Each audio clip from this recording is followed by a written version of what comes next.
দিয়ে তৈরি করে থাকি, অরিজিনাল চামড়া।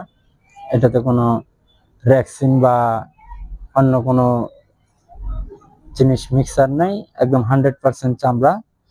আগে এটা আমরা চামড়া কেটে তারপর মেশিন দিয়ে সেলাই করে ফর্মা দিয়ে এটা ডাইস দিয়ে ফিটিং করে নিয়েছি। এখন সোল্ডের সঙ্গে এটা আটকানোর পালা।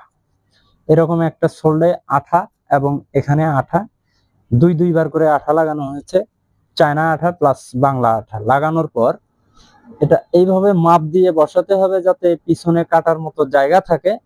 যদি কাটার মতো জায়গা না থাকে তাহলে আমরা ফিনিশিং দিতে পারবো না। এইভাবে বসায় হাত দিয়ে চাপ দিয়ে বসাতে হবে যাতে সুন্দরভাবে ফিটিং অনুযায়ী বসে। পা দিয়ে চাপ দিলে পারে সুন্দরভাবে বসবে। এইভাবে বসায় নিতে হবে। বসিয়ে নেওয়ার পর স্যান্ডেল রেডি হয়ে গেল। এখন হ্যামার দিয়ে বাড়ি দিতে হবে, কারণ হ্যামার দিয়ে বাড়ি না দিলে শক্ত হবে না। এই যে এইভাবে